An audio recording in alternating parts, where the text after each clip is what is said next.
Welcome to the week here. We're finally back after a long break. Today we're going to be talking about the very beginning of our Parsha. The Parsha discusses a number of topics. It talks about the leprosy, the tsaras. It's not a regular plague. It's a more of a spiritual, it's an indication of a spiritual problem that's expressed also physically, but it's not a regular leprosy condition that science will talk about. What day the date is today?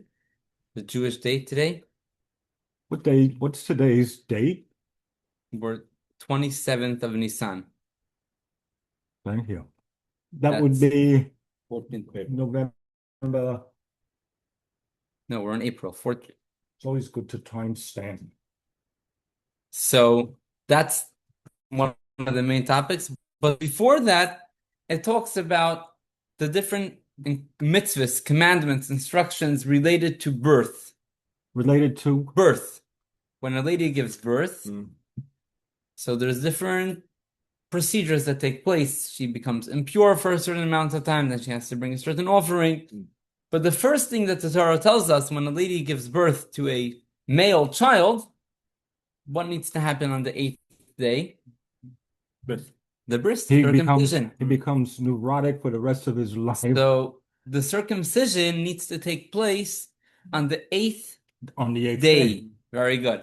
What does the 8th day mean? It can mean two things. 8th day can mean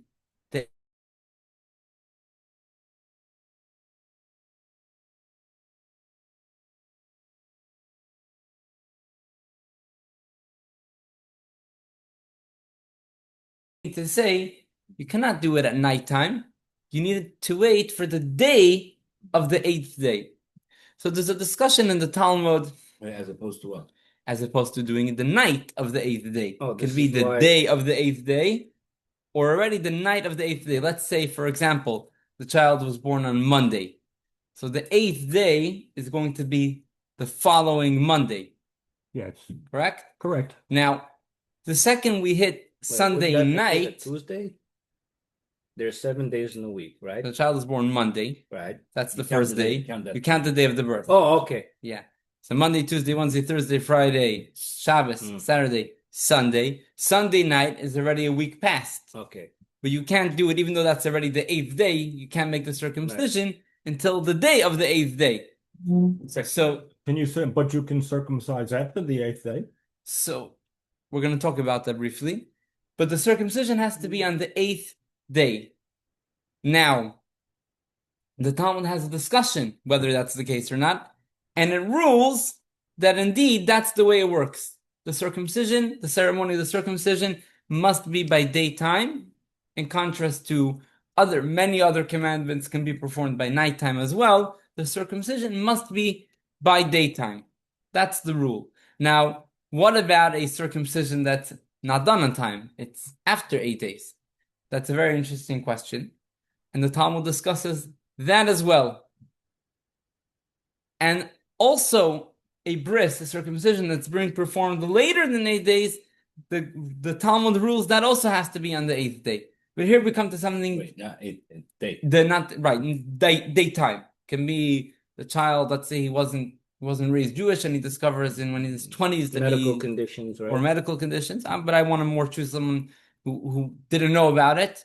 So now by nighttime, he's introduced to the concept of circumcision and he says, I want to be circumcised right away, like we'll soon see. We tell him, no, you got to wait until the next day. It's true, it's a very important mitzvah. We'll learn how important it is, but it's a very important mitzvah, yet you have to wait until the 8th day, until daytime. Even though you waited already, you're 20 years late, still you have to wait for the Now, here comes an interesting discussion. Yeah, but it's okay to do it, right? Because Abraham did it when he was, 99? Yeah, whenever. A person's never too late. So there's no age limit. Correct. It's never too late. As long as a person is alive, okay, he should take the earliest opportunity, daytime, jump on the wagon, and become connected to God through the circumcision. Yes, it's never too late, like we learned from Abraham, like you said, 99. Here's the interesting discussion the Talmud has. there's some of the mitzvahs, some of the commandments that we were instructed to do. When were we given the commandments? On Mount Sinai. But there were a number of the commandments that we received already before Mount Sinai. For example, Pesach. What does Pesach mean? Pesach is an offering. The Korban Pesach, the Pesach offering. When did that happen?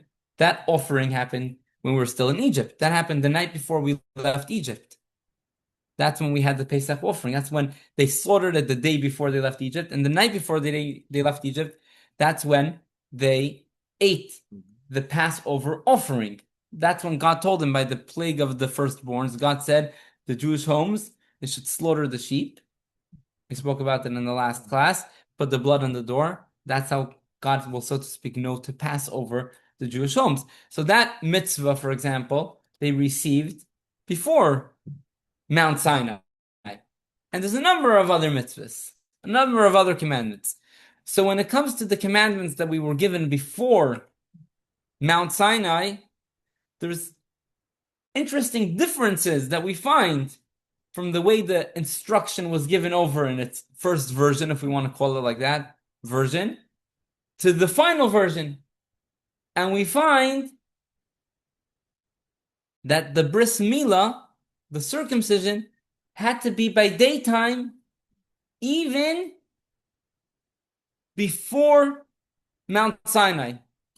Even in Egypt, Abraham, for example, we already learned from his times that the bris needs to be done by daytime. Wouldn't it be better to do it in the daytime? Because Yeah, at you night you it's can harder see to what you're sleep, doing. Yeah, that's a good point.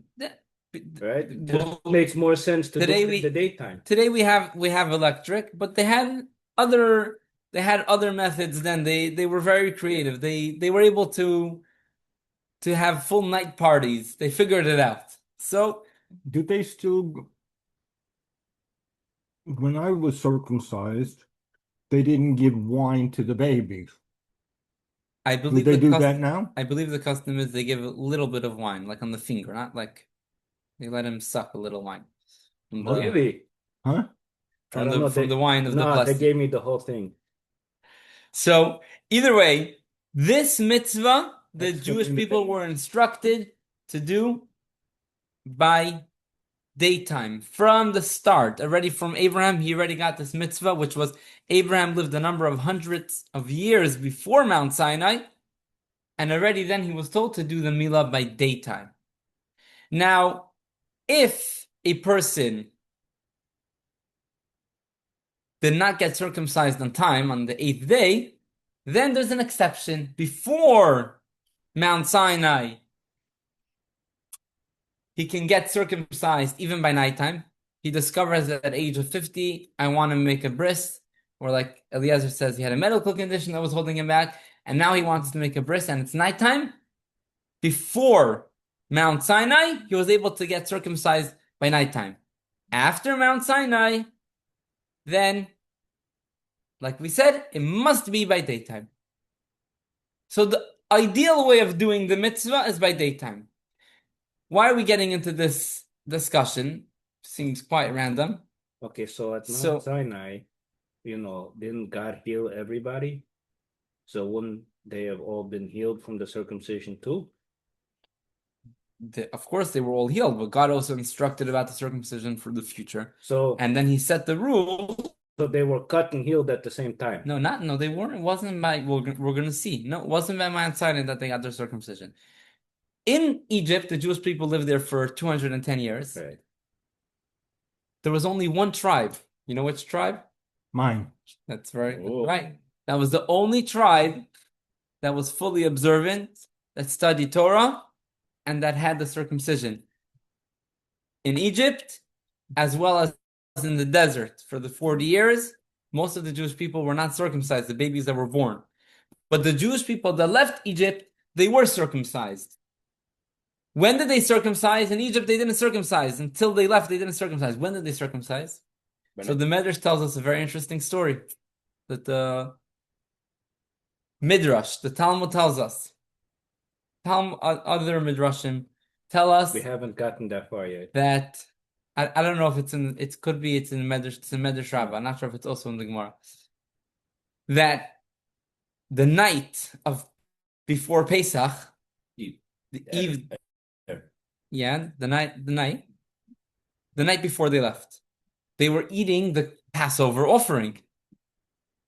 Now, some people brought the offering, and some people they didn't bring their own offering, but by Moses' table, God caused all winds to come to Moses' table with his offering. He was roasting it a little before the night. One answer is in. Oh, very good, but that's not, that wasn't accepted. No, the roasting was done before. He roasted it before the same. He roasted it, Smell. and the smell went to all the Jewish people. They came running to Moses, give us, we want to eat. We want to eat from the Karban Pesach time, because you can only eat it by nighttime. Right. They said, let us eat from the Pesach. Moses told them, God said, if you're not circumcised, you cannot eat it. Yeah. Always knew And they were very desperate to eat it. And it was free, delicious. what happened was, each of them took their own sword and they gave themselves, they circumcised themselves in order they should be able to eat from the special Korban Pesach. So what do we see here? I want to analyze it for a moment before we take questions. Rabbi, I think that the people, I don't think you should mention that to anybody else. They might take it the wrong way. These people, they weren't super observant. Throughout that whole time, they weren't like the tribe of the Levites. Mm-hmm. They didn't make the circumcision. And even at the end, when they actually were circumcised, it wasn't that out of their own goodwill they decided they wanted to be circumcised. God orchestrated a situation that almost forced them, so to speak. It didn't actually force them, but mentally it led them to this decision to circumcise themselves. So it wasn't their own initiative. Now, if a person comes with his own initiative and he comes to you by nighttime and he says, I decided I want to return to God, my parents didn't circumcise me, I want to make a circumcision right now, so we can say, look, he wants to do the right thing, it's not the most ideal time to do it, we'll let him do it. Okay, granted. But if you're coming as God's representative and you're working on God's behalf to cause people to be circumcised, how much more so when God himself is the one orchestrating the situation and leading his people to be circumcised? Why in heaven's name did God arrange this to happen by nighttime? God could have made this exact story happen earlier, an hour before. This happened, let's say, immediately after it was dark. God could have made it happen an hour before. They would smell it, the roasting, and they would be able to spot, to see where it was coming from. They would come to Moses, and Moses would tell them, listen up, guys, tonight we're going to eat it. Whoever wants to eat it tonight needs to circumcise today. What would that cost God? We see here that God, for some reason, purposely arranged it that they should be circumcised not in the right ideal time. Rather, they should be circumcised by nighttime in contrast to the right time, which is by daytime. That is the question that we want to discuss. There is a technical answer, which Rabbi Brisky already mentioned. One technical answer wants to argue and say that it was by daytime. It wasn't at the time that they were going to eat it. It was at the time that they were still roasting it, still preparing it. But that doesn't fit with all of the texts. Some of the texts clearly indicate that it was by nighttime. There's... I don't know from here, but there's a built-in mogil. Says, not practical for 1,000 people to go through the Bismillah, come to the Seder, and finish having the bris before it comes in. Practical, just time-wise. So that's why it had to be by nighttime. Yeah, it doesn't make sense that it's finished before Seder. Now I have a question. I get circumcised. I now have a covenant. Correct? The same covenant that a non-observer, and an observer have. Absolutely true. Therefore, at the end of it all, how does it play out? Does God say, well, you got a covenant, but you didn't observe? Well, you got a covenant, but you did observe. I got it. Yesterday was Holocaust Remembrance Day, and all the Jews had to wear the same yellow patch. Observant and All the Jews had to what? all Jews had to wear the same yellow star. Observant. I know my mother wore, my father That's wore. because they're all Jewish, Rabbi. That's exactly the point we're making. Well, So don't worry, David. You see, now that you're circumcised, you got some skin in the game. David, we're actually going to talk about it. That's a good point. So Actually, now that I got circumcised, I don't have skin in the game. So there's an interesting discussion. One opinion wants to argue that it must have been by daytime, not by nighttime, because on Yom Tiv, on a holiday, you're not allowed to circumcise. It's forbidden on a Yom Tiv, on a holiday. Unless it's the right time. Unless it's the right time. The Jewish people were doing it in the wrong time. They were already all past time. But for that, there's another answer. It's only a prohibition when you do it in the normal way. But here, they didn't do it in the normal knife that people would typically use. They used their own swords. There's other aspects over here, whether Yom Tiv of Passover is an interesting thing.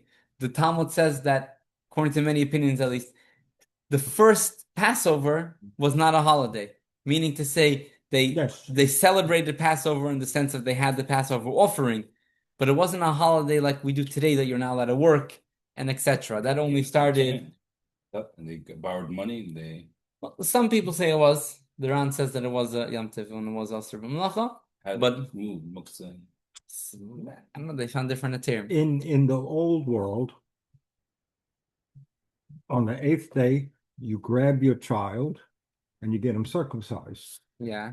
Holiday or not, they would get their child circumcised. That is if it's on the 8th day. If it's not on the 8th day, if the kid was not feeling well and that was pushed off by a month. You're saying if the kid is ill or... Yeah, and he's only ready, like let's say when he's 2 months old. That's when the doctors say now he's ready to be circumcised. Yes, but and they say that he's ready on Saturday, so we're going to do it on Sunday. But if it's on time, then we'll do it on Saturday. It's like in the Ukraine where my family was living, my grandfather, he had to not only pay the rabbi a large amount of money to do it, but he also had to protect the rabbi and hide the rabbi. When he was coming to circumcise my uncle. It was very illegal. Yeah, the authorities were turning all the synagogues into warehouses. Yeah, there's a beautiful song from Avram Fried about such a similar story. Actually, the story there is about a family that was high up in, so it was larger than to perform the circumcision. It's interesting. The individual is not as important as the rabbi. The rabbi is not as important as the Torah. That's how I was taught. Yeah, but the way it works in the communist countries is that if you get rid of the rabbi, it's a blow to everybody else. Because the rabbi is the head of the community. The rabbi knows everything. The community doesn't know left from right, and they're scared to do it. So the rabbi is the one who's the brave one, who's going out and teaching Torah. They say kill the rabbi, kill the congregation. Yeah. That was the strategy the communist regime tried using. Okay, so there's another very interesting answer. So again, the problem is, why did they make the circumcision at nighttime? One answer was it wasn't at nighttime, but we rejected that answer, at least according to some sources, it clearly was at nighttime. So it's a very unique answer, which suggests the following. I'm not sure if you saw. I'm sure you saw it. Yeah, probably. This is better. Yeah. So there was a rabbi, a great rabbi. His name was Dachida. He lived about 300 years ago or so. He says that night that the Jewish people left Egypt was an incredible night. It was a night similar to the future. It says about the future that by nighttime, it will shine and be light like by day. A 24-hour day. He says that night, it was such a unique night. God revealed himself to the Jewish people. It caused that the night should be like daytime. And therefore, they circumcised, it was, let's say, 9 p.m., but that night had a status of daytime. And that's how they were able to circumcise by nighttime. There's a question that it right away arouses when we learn like this, because they were instructed in Egypt to eat the Passover by nighttime. So how are we saying that it was day? So again, we can settle that in more of a technical question. Well, That- Rabbi Liberow talks about that. He made speeches about a light and how it's so bright that you have to cover yourself up, and other times, where you're creating light and you're turning the darkness, you're getting rid of the darkness, so maybe that it was like that, getting rid of the darkness. Symbolic. We'll see. We're gonna get to it. I remember there was some battle with the Israelites and the sun. Yeah. Joshua made the sun wait. Made the sun wait. Yeah, so it's a little different, but No, I'm just saying it's along the same theme. yeah, it's along the same theme. Correct. Just without the actual sun. There, as he made the sun wait, he like sort of delayed the night, and here it was that sort of the night was transformed to daytime. But again, the problem with that is that there was other things that they had to do that night that the verse tells us that needed to be done by night. That leads us to the conclusion that this night was an interesting night. For some matters, it was nighttime. For the mitzvah of eating the matzah and the Passover offering, Right, but it's not mentioned. it had a in the status of Haggadah. nighttime. It's not mentioned in the Haggadah. That what? Why is this night different from all Oh. other nights? Oh, because we decided to mutilate ourselves, just to get a piece of the Pesach offering. It's What? not in the Haggadah. Huh? Why do you let him in? 1 second. You're talking about Elijah the prophet by the Seder? I got Elijah, this prophet. So this night, it was nighttime for those matters, for those commandments. But in terms of the circumcision, specifically in terms of the circumcision, we say that the boundaries were removed and the night was like daytime. That is what we must say. But again, that's all a theoretical discussion about what happened then and how to analyze it, how to understand it. Now, I want to move to the punchline. What does it mean for us? When we realize the depth of the matter, the theme, and the essential aspect, Did you answer the question why specifically he did it by nighttime? that we're going to answer with an essential explanation. We're going to come to realize why it was really nighttime, and that will give us clarity that happened more than 3,000 years ago. We'll take some questions and then we'll start the explanation. Yes. Is it the daytime, the nighttime thing? Has anybody tracked the eclipses that happen to correlate? Yeah, it was daytime, but it became nighttime. Yes, it was nighttime, but it became daytime due to astrological events. You could see you could go backwards. I You think certainly should. can. yeah. Without the calculator. Okay. Yeah. So I don't know. It's an interesting question. I don't know if you would see it because we're saying here Spiritually. that it's more spiritual, because we're saying that for some aspects it was nighttime because they were instructed Okay, to eat it. But an eclipse would be a nice compromise. Night. Maybe that's interesting. have you ever seen an eclipse? But you could have an eclipse that actually makes light by day, by nighttime. It's the strangest thing. Maybe you're talking about something else. There's something called Northern Lights. It makes daytime, nighttime, Right, but and then nighttime make back night- to daytime. Makes Yeah, nighttime and the eclipse daytime? can make nighttime back to Yeah, daytime. yeah, it's really a remarkable thing to say. nighttime to daytime. I've never seen that. But I've seen the moon get covered by night. You see the moon disappearing. No, You see like a not a part of lunar the eclipse, a solar eclipse. Solar eclipse was never by nighttime. Can't see a No, solar eclipse by If night. if it's daytime, Yeah, and as the sun Oh, so it gets dark in the middle of the gets day. darker, but yeah, But will it become light in the middle of the night? That's the question. I don't know, but it'll become There's something called Wait a Northern minute, Lights. There are certain places. hold on. If they totally obliterate the sun and everything is dark, then it would make nighttime daytime. Oh. And what they're saying could be metaphoric, but it's also based on science. So I don't know. Here we're more explaining it as a spiritual explanation. Okay. It could be there was also. I would not be surprised if there was a physical expression of this idea as well. But we're not getting into the scientific aspect here. We're just suggesting that's what took place then. Question. Zoom is not responding. Do you actually believe this? Of course. Now you know I lean a lot towards science. So again, here we're But not. Yeah, I put my money on this. Here we're more talking. It could be he's not addressing the scientific aspect. Here's more. No. He's more laying the fact that this night, for some aspects, was like night, and particularly for the circumcision, it was by daytime. So again, let's get back to the essential understanding of what happened over here. To the theme will give us clarity as for why God made that this circumcision should be by nighttime, and that will bring us also to a practical relevance and lesson that we can take today.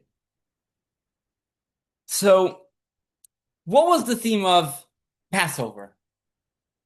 Think about it for a moment. Passover, what was the theme? If you look at the word of Passover, you can already get clarity of the theme. What does Passover mean? Passover means death, the angel of death passed you over. Very good. Passover means that we skip, we jump. God jumped over the Jewish homes. It wasn't the angel of death, it was God. God jumped and he skipped. What's the idea of skipping? Skipping means that typically there's a regular pattern, there's a regular system that we follow, there's a rhythm, there's a structure. And when a person passes, he's bypassing the system. He's hacking the system. He's bypassing the system. He's going beyond the rhythm. The Jewish people in Egypt were stuck. They were stuck spiritually and physically. They were locked in. What does it mean spiritually and physically? Physically, it is said about Egypt that there was no slave that was able to escape Egypt. The border control was the tightest from everywhere else. No one was ever able to escape Egypt. And the Jewish people, they were in slavery for many years, 86 years. They were in slavery. They weren't able to leave. It was not according to the rules, according to the structure, according to the rhythm, according to the history of Egypt. There was no way the Jewish people would be able to get out. Because for decades and Rabbi, you centuries. have all this free labor. Why would you want them escaping? Exactly. For centuries, no one ever broke their boundaries. Why would the Jewish people be able to break it? So if you would ask any news reporter, any person making these calculations, predictions, they would say, no, the Jewish people are not leaving. That's what nature says. There's no way they're leaving.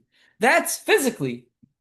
Spiritually, you can say if the Jewish people were in a good state, so they're worthy of God making a miracle. And even though, according to all the people predicting it's not possible, God will do something to get them out. But here's the catch. Spiritually, the Jewish people were sunk in the worst places. The typical number that we use is 50 gates of holiness and 50 gates of impurity. The Jewish people were at the verge of gate 50 of impurity. They were the furthest away, so to speak, that they were able to be from God.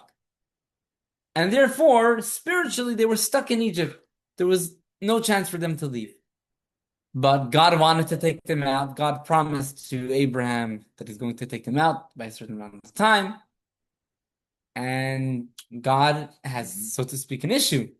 According to the system that God set in place, the Jewish people can't leave. Physically, they can't leave. Spiritually, they can't leave. Mentally too, you know. And they were also mentally stuck there. That's part of the spiritual aspect. So God had to bypass the system. That's where Passover comes into the picture. Passover comes into the picture. God had to skip and bypass the rules that he himself set, so to speak. The principle is everything starts with Torah.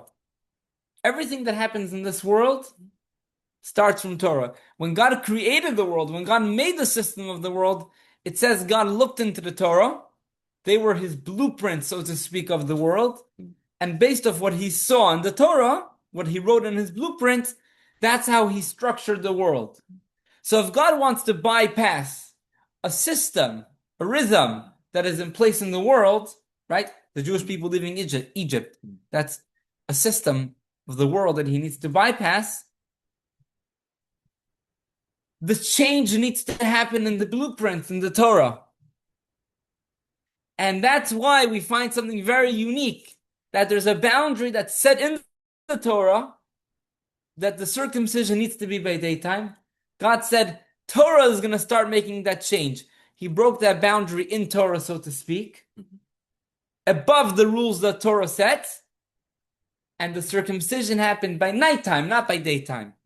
And that was the opening announcement. Guys, get ready for a change. It's true, there's a rule. It's true, there's a rhythm, there's a pattern. But get ready for it to change. Where is the change going to start? In the Torah. God said, I'm going to go higher than boundaries in Torah. I'm going to make you guys have the circumcision by night, not by daytime. I think a big change for a Passover that's about to happen. But get up. Before the change can happen in the Torah, the change has to happen in the most powerful creation that exists on planet Earth. Even more powerful than the Torah. That is the Jewish people. The Jewish people are the first and most significant matter, the purpose of everything.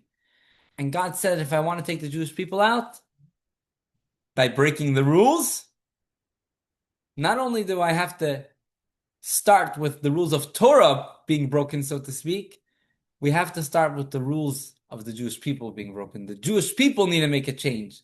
Once they make a change, then we can make a change in the Torah, and then we can make a change in nature. Okay, so what's the change that the Jewish people went through? Two huge changes.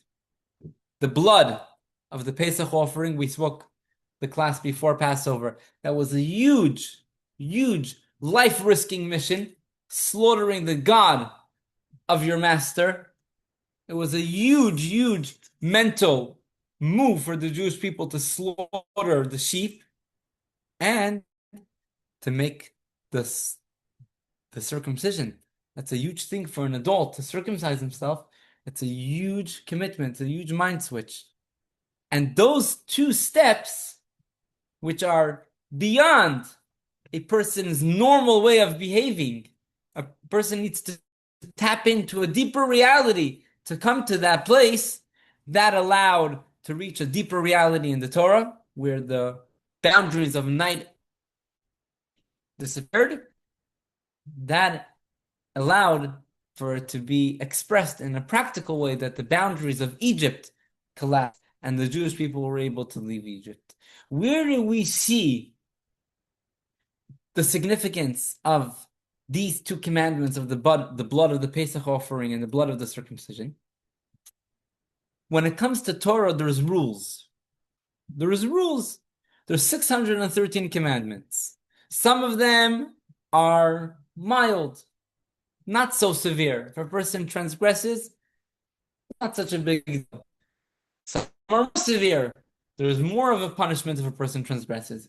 And some of them are even more severe. When it comes to don't do's, they're generally a lot more severe.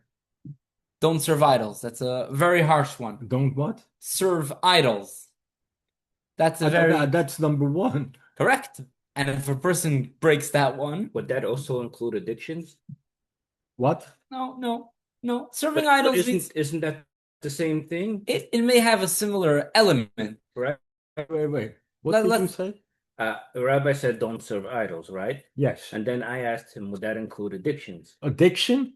Yeah, because addiction is like also worshiping something. It has a right? similar. It does. No. Eliezer, it has a similar element. But what I want to bring out is that there's certain mitzvahs that are not to kiss the cross, for example. That's a no-no. No matter what, the person has to give up his life not to do that. Not to bow to an idol. When it comes to the mitzvahs, the commandments of doing, they're not typically so severe. For example, if a person doesn't wear tzitzis, it's obviously he should, but it's not considered a severe. Wear, because they're in the business world, they wear tzitzis, but they tuck them in. So that's fine. You're That's still wearing okay? it. Yeah. There is a point in wearing it out, but you're doing the mitzvah even if it's covered. Okay. But either way, just that as an example, it's not such a big deal. And there's 248 commandments. If a person transgresses dues, do this. It's not so severe. There's only 2 of the 240 commandments that has a very severe punishment. Circumcision, if a person is not circumcised, if he dies without circumcision, and the Pesach offering. What happens if a Jewish guy is not circumcised? What happens? The punishment is called kares. Kares means disconnection. He's not punished by getting lashes. It's the most severe punishment we have. He's, so to speak, disconnected from God. Here we see a very unique thing. Here, it's not levels. You can't measure it. It's a hit or miss. Either you're with God, you have that imprint of God in your flesh, or you don't have it. That is beyond boundaries. That is a reality that you cannot measure. It's a reality that you can't define, you can't put into a box. It's you're connected or not connected. That is the significance of the circumcision. So here's the Shalom. When a circumcised, his neshama goes into Gan Eden, his neshama goes into heaven, and it gets to be with God. Heaven forbid if he passes away without circumcision, his neshama is, so to speak, not entered. His neshama, so to speak, lost. God takes care of everyone and no Jew will be left. But typically that's what happens. So if you're not circumcised, you don't go to Gan Eden. Your neshama is, so to speak, way my man and his rights is, neshama gets off the record, so to speak. That's unique for circumcision. Why? Because it symbolizes that connection to God that doesn't have words for it, can't be measured or described. It's there or not there. It's not there. And that's why these were the 2 mitzvahs, the 2 commandments that the Jewish people needed to do in order to leave Egypt. So the first one was circumcision. Circumcision and the Pesach offering. That mitzvah has that unique aspect, the only 2 mitzvahs that have this severe punishment, so to speak. Is our children the Pascal offering? The Pesach offering. Pesach offering. What do you mean, our children? Well, you kill a lamb and you put blood on the doorway. Yeah, but we don't put the blood of the blood of man's blood. I love blood. 1 second. The Pesach offering, the first time they put it on the doorpost. Later they would just bring it into the holy temple on the altar. That was only the first time it was on the doorpost. Okay. But the theme of the mitzvah is that interconnection to God that's above any boundaries. Okay. Now that we have this background, we have a very clear lesson. You got to fix that. Of its relevance. What's the relevance of this mitzvah? How long ago did Exodus of Egypt happen? You know how long ago the Jewish nation left Egypt? Been in this Exodus so long, I forgot about the other Exodus. Well, I know we were in bondage for I was told 430 years. Depends how you calculate it, but either way, they left more than 3,300 years ago. But The truth is that leaving Egypt is actually something that happens every day. And that's why every Yes. day we have to remember it. Every day we have a special commandment to remember about the exodus of Egypt. Why? What does it mean that today we're leaving Egypt? And tomorrow we're leaving Egypt. Now we're leaving Egypt. In 10 minutes we're leaving Egypt. What does Egypt mean in Hebrew? In Hebrew, Egypt is boundaries. At any state that we are, it is a state of being that's limited in comparison to age. So when we want to pass the level to the next level, we are in a boundary. We're locked into a certain boundary. And we want to leave this boundary. We want to pass this level and upgrade to the next level. That is called leaving Egypt. At any stage of life that we're stuck, which happens the whole time, because wherever we reach, we're always stuck with regards to the next level that we want to reach. So that stage of leaving our limitation, our boundary, and getting freed of it, and being upgraded, so to speak, to the next level, that is leaving Egypt. And God tells us, I want you to realize, I know it's a hard mission. When a person is locked, he's a slave in a certain boundary. I'm aware that it's challenging and difficult. But I want you to know, you know how you're going to be able to leave this boundary, even though according to all predictions you can't, you're stuck? I want you to realize that I'm going to break the boundaries of nighttime and daytime. I'm going to break the boundaries. You're going to have all of the power you need to just break out of your boundary. And how does that happen? Who starts that process? Who's going to cause God to break the boundary of night, to turn night to daytime? God says, you will break that boundary. How? When you will make yourself a circumcision. When you're going to bring that blood offering of the Pesach offering, you're going to break your boundary. I'm going to break all the boundaries around you, and you're going to be able to upgrade constantly and leave your limitation. What does it mean? Go through a circumcision. We already got it. So what does it mean? What is the idea of the circumcision? It's that idea of the unconditional commitment to God. It's the idea of, Like it or not, you are committed. exactly. It's that idea that I'm not making calculations. Is this so important? Am I looking at which punishment am I going to get? How important is it to keep Shabbos? How important is it to do this mitzvah? What's going to happen if I don't do that? All of those questions that we ask ourselves. Could I skip it? Is it okay to skip it?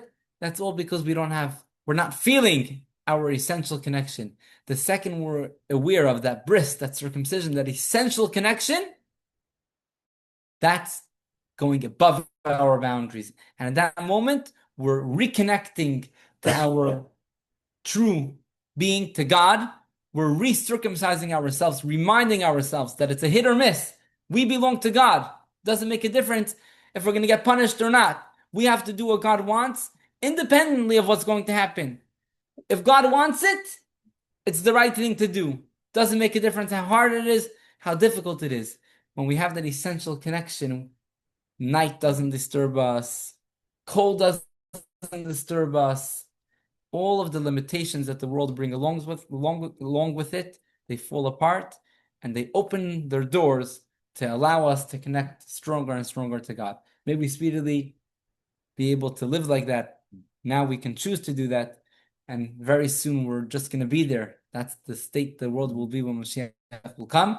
Let us start that process speedily and speedily come into the days of Mashiach, where we'll feel and we'll be aware of our connection to God 24/7. Thank you for joining, everyone. You're off the air.